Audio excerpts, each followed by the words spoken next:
Not many metal bands come from the Middle Eastern countries, but the ones that do have quite the stories to tell. This all being about Al-Namrood. For those who are unaware, Al-Namrood is an extreme metal band that blends forms of black metal and folk metal together from Saudi Arabia. Prior to the band's formation in 2008, some of the original members used to be in another black metal band called Mephistopheles that was active between the years of 2007 and 2008. There's really not much to state with this project as it was really short-lived. They only released 2 demos and their approach to black metal is bare bones basic. You know, all the cliches you would expect in this style of music is present on their demos that, you know, it didn't really amalgamate to much and it dissolved within 1 year. But as I stated, some of these members of Mephistopheles regrouped and added in other members to form Al-Namrood. Even though they're still playing in the style of black metal, there are some noticeable changes between the two projects. One being the obvious fact that their overall songwriting is quite different, as now they're encompassing a lot of folk instrumentation, or more particularly they're encompassing a lot of Arabic instruments into their repertoire that really fleshes out their cultural identity when it comes to being a black metal band. The other change up is that their lyrical themes and overall presentation is a lot more confrontational, having to do with themes of anti-religion and anti-establishment. Case in point, the band's name Al-Namrood roughly translates in Arabic to the non-believer. The band's name also has a double meaning as it's in reference to the biblical figure King Nimrod, who was the king of Babylon. He's mainly known for being this rebellious figure against God, hence why he's associated with the creation of the Tower of Babel. That was a tower to get into heaven, unite the world, but God had other plans. So basically when it comes to the, again, presentation and lyrical themes of Al-Namrood, it's very anti-religious, which for today's standards might not mean that much, but in the country of Saudi Arabia, this is really risky business. Like most Middle Eastern countries, Saudi Arabia's justice system is based on Sharia, or in this case, Islamic law, all having to do with following the principles and values of the Quran. Apply those laws to Al-Namrood and they can absolutely get in serious, deep trouble, facing jail time and even worse, execution, as Saudi Arabia is one of the leading countries when it comes to executions. To combat this, all the members of Al-Namrood remain anonymous and try their absolute best to stay out of the public's light in any which way that they can. Whether it be from their band photos where they always tend to black out their faces or make it really difficult to see their facial features, to they've never done live shows, their band names, it's always different aliases whenever they credit themselves on albums, and whenever they do interviews, they always do it through text and never really face to face. Before I go any further, I can already see people writing in the comments that this sounds a lot like Seeds of Iblis, a black metal band that claimed to be from Baghdad, Iraq, but it was never confirmed, and their backstory lured a lot of people into their music. That when you compare the stories to Al-Namrood to Seeds of Iblis, they mirror each other. However, when it comes to Al-Namrood, I would say for the most part, from everything I read with their interviews and other events I'll be talking about later on in this video, there's way more consistencies with them.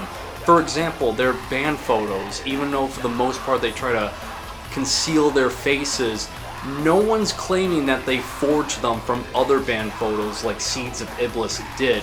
That in my personal view, what Al-Namrood is what Seeds of Iblis pretended to be. While it may be difficult to believe in the hardships and dangers that metal bands face in Middle Eastern countries, thanks to stories like Seeds of Iblis tainting that idea, let it be known that those dangers are absolutely real. Examples of this can come from the Iraqi thrash metal band Akrasakauda, that when they perform their music to people, they would basically have to do it in these secret underground shows. If you don't believe me, Vice actually did a documentary on them called Heavy Metal in Baghdad, and you can watch the whole thing here on YouTube.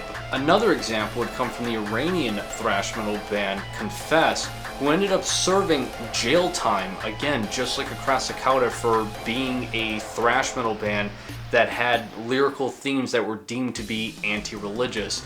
Don't believe me? The Into the Void documentary that I talked about in the last video, well, they did an episode on Confess. So again, you can watch the whole thing of that on Hulu. Along with bands like Melekesh, an Israeli black folk metal band that had to flee their own country because basically they were being bombarded with death threats for their anti-religious themes. Or a band like Damar from Lebanon that plays in the style of war metal, as they too had to perform all of their shows in these secret underground venues, to even promoting their music to their fans in Lebanon exclusively through MP3 downloads, that only as of recently their stories being told thanks to this article post called "Are the Streets Still for Dreaming?" that answers so many questions that I've been wondering for years. So, with Al-Namrood being from Saudi Arabia, the threat that they face is absolutely real when there are so many stories that relate to it. The last two bits of information that I can provide to you that showcase that Al-Namrood is a legit band and not some fake fabricated story for attention is that earlier on in this video I stated that Al-Namrood only does interviews through text. However, there was one time, I believe roughly of the year of either 2016 or 2017, that they did a one-on-one face-to-face interview, as one of the members of Al-Namrood, I believe his stage name is Mephisto, did an interview with a Dutch interviewer at the Amsterdam airport. I'll have it linked down in the description if you want to read it in its entirety. And it's really interesting that even though it doesn't showcase the face of Mephisto, it still describes some of his facial features and what he kind of looks like physically to a certain extent, and talks about the background of him as to how he got into heavy metal, what his difficulties are with being a metal band in Saudi Arabia, and it's a really interesting read. And the last bit of evidence comes from the previous vocalist of Al-Namrood, his stage name being Hum Baba, who runs an Instagram page called Halak Official, this being his new black metal project. And what's interesting is on his pinned post, he talks about the early days when forming Al-Namrood with Mephisto, stating that he's one of the main songwriters for all the music of Al-Namrood, and that he never really got credited for royalties when it came to their sales. Which I know this gets all into like drama territory, but even still with this drama, it just showcases to me that Al-Namrood, with everything they went through and everything they talk about in interviews, was real. With all that stated with the backstory of Al-Namrood, now the question arises, well, what about its music? Is it any good? And all I can state here after listening through the whole discography, it's freaking awesome. And there's just so much of it to enjoy, as they've been active since 2008, yet they've been able to release 9 full-length albums, well, really technically 8 full-lengths, because one of them is a compilation, along with a lot of EPs and a few splits, that it is just so incredibly fun to listen to. It's well written, the composition is great, and how they're able to bounce back and forth between black metal, folk metal, and all of this Arabic instrumentation. It's just composed just so incredibly well, and it's clearly done by people who not only have passion for writing music, but a lot of determination for just being rebellious. Within the time span of 5 years, from 2009 to 2014, Al-Namrood was able to put out 5 releases, 4 of which being full-length albums, the other a short EP. While all of these albums have the attributes within black metal that you're accustomed to hearing, such as harsh vocals, distorted guitars, really dense percussions, it's all of the Arabic folk instrumentation that they utilize that really bleeds forth their Saudi Arabian culture into their music that makes it something really unique. Those instruments being an oud, qanun, a ney, and a darboka. What I really admire that Al-Namrood does whenever they utilize these really unconventional instruments for black metal is that not only do they slow down the tempo from all of the conventional instruments like the guitar, bass, drums, and vocals, but they played these folk instruments with still such aggression and intensity that it never sacrifices the extreme metal portions at all. It's just now it's a lot more harmonizing when you have all of this acoustic instrumentation. One way I could describe the sound of Al-Namrood to someone who's never heard of them is think of the Ukrainian metal band Nocturnal Mortem. That when it comes to their instrumentation, themes, and overall influences, it mainly stems from Slavic culture. Well, Al-Namrood is all of that, but instead it's with Arabic culture. As for the overall sound quality and production value of Al-Namrood, as one can expect with the difficulties that they might face, it has an extremely DIY sound and approach to it, almost kind of vibing with the ideas and mindset of punk in some cases, which will come forth later on into their discography. But they've stated that they record everything by themselves in their own makeshift home studio and rehearsal space that just so happens to be 500 meters away from a mosque. As for the instruments that they use, it mainly comes from hand-me-downs or a used music shop when it comes to the percussions, bass guitar, and all of the other instrumentations that they really just make do with what they can get. The only real way that they can upgrade their instruments is to buy from online, and even then they still face challenges as a lot of brands or companies that they want to buy from don't really ship out to Saudi Arabia. And if they do, they still have to deal with the fact that the Border Patrol might find some suspicious activity with them. For example, if they get an electric guitar, something that's often used in like a lot of Western culture and music, they might find that to be quite suspicious. So even then they have to like lay low with it, just getting an electric guitar.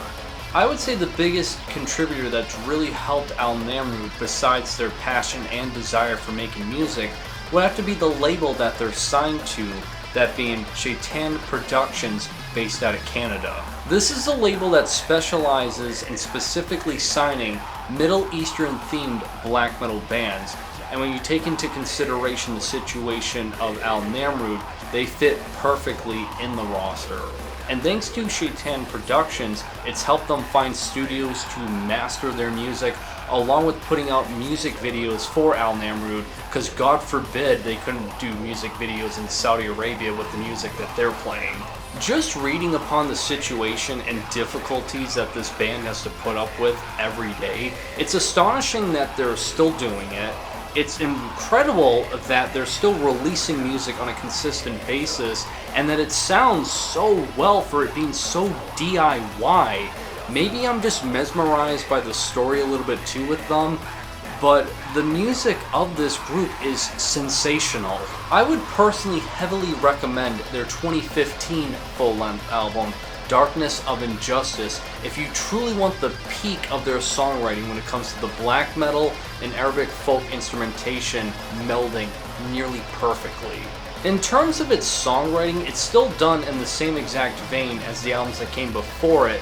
It's just the production value is so beefed up, and the execution just has such a rebellious, mindset and sound that everything about this album just comes off so much more monumental than anything that they would do up until this point.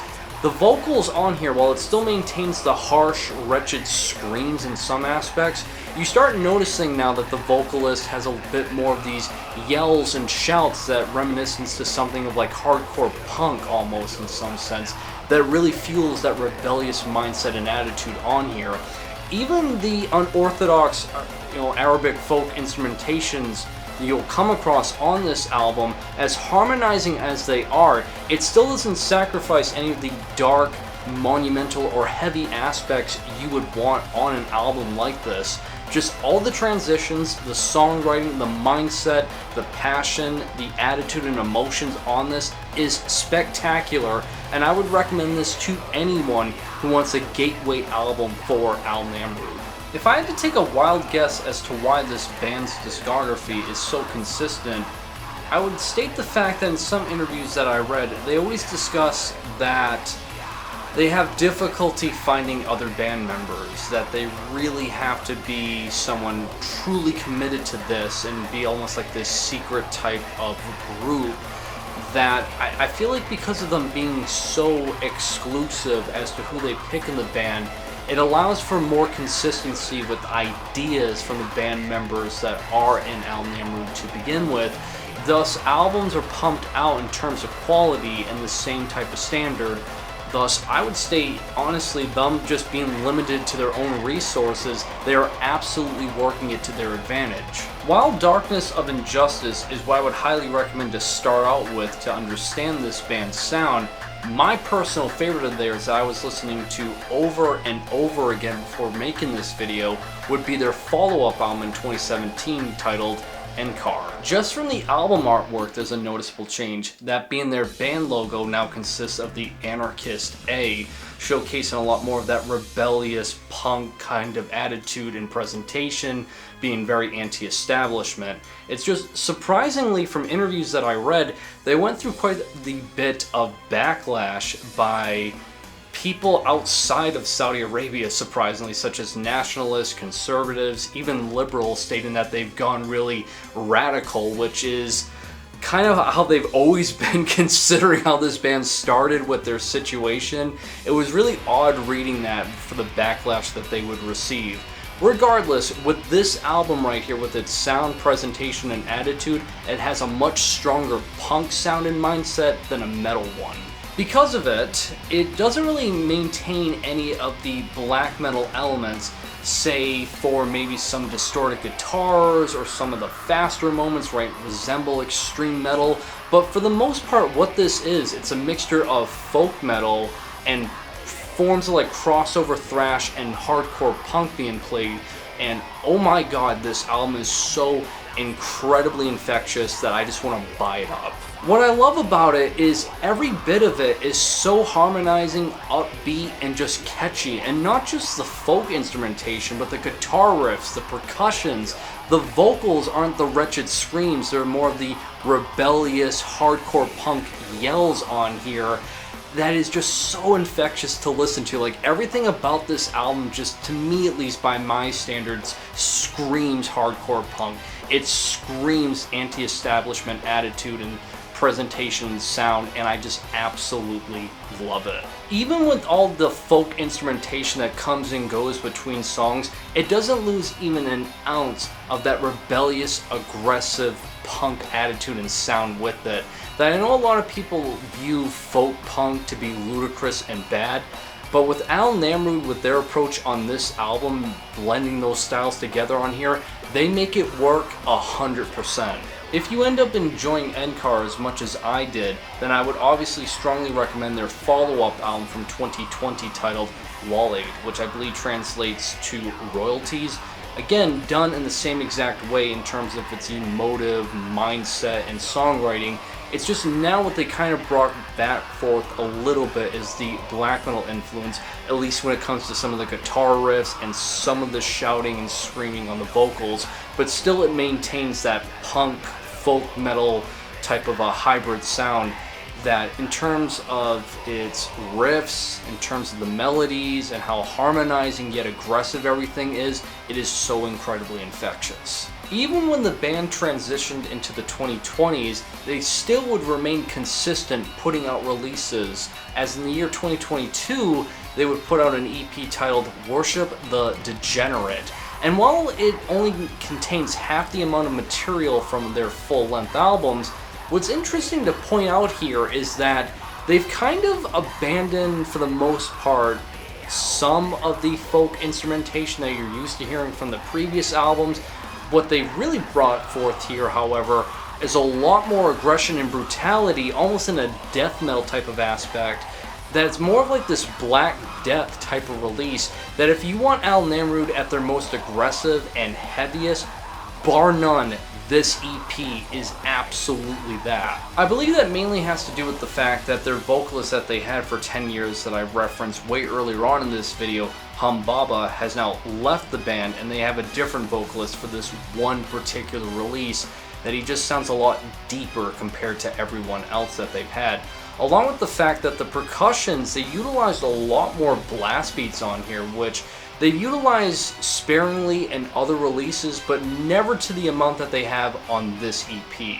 As for the latest release that they've done, it would be last year's full-length titled Al-Namrood. Once again, another great album that I had a lot of fun listening to.